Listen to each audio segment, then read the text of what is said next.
கைமா குறிப்பு. இதில் புரோட்டோபிளாஸ்ட் காணப்படுவதில்லை. ஆகவே இது உயிரற்ற திசுவாகும். இதன் செல் சுவர் லிக்னின் என்ற பொருளால் ஆனது. தோற்றம், அமைப்பு, பணி இவற்றின் அடிப்படையில் ஸ்க்லீரன்கைமா ஸ்க்லீரைடுகள், நார்கள் என இருவகைப்படும்.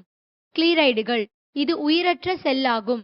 செல் சுவரின் லிக்னின் என்ற பொருள் பல அடுக்குகளாக காணப்படுவதால் செல் சுவர் தடித்து காணப்படும். செல் சுவரின் செல் அறை மிகவும் குறுகலாக காணப்படும். செல் சுவரில் காணப்படும் குழிகள் எளியவை. ஸ்க்லீரைடுகள் பெரும்பாலும் சம அளவு உடையவை. விதை உறையின் கடினத்தன்மைக்கு ஸ்க்லீரைடுகளே காரணமாக உள்ளன. வகைகள்: பிரேக்கி ஸ்க்லீரைடுகள், கல் செல்கள்.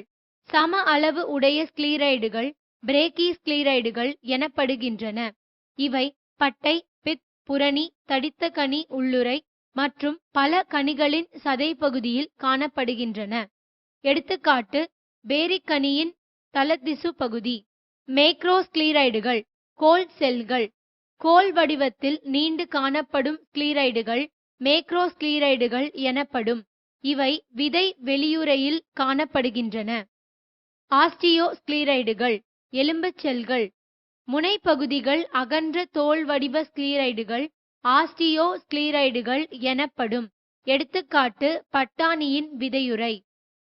நார்கள் இது உயிரற்றவை. இவை நீளமாகவும் குறுகலான செல் அறையுடனும் கூர்மையான முனைகளுடனும் காணப்படுகின்றன. குறுக்கு வெட்டு தோற்றத்தில் இது பல கோணமுடையவையாக காணப்படும்.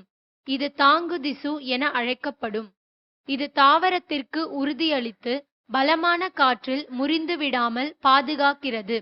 பருத்தி விதைகளின் விதையுறையிலிருந்து தோன்றுகின்ற நார்கள் மேல்மட்ட நார்கள் அல்லது மேற்பரப்பு நார்கள் எனப்படும்.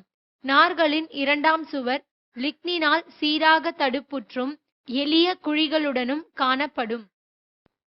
கூட்டுத் திசு என்றால் என்ன? அவற்றின் வகைகள் யாவை?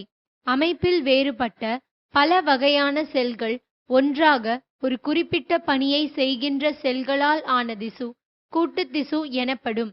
இது சைலம் மற்றும் புளோயம் என இரு வகைப்படும். Please subscribe our channel for more videos and educational contents.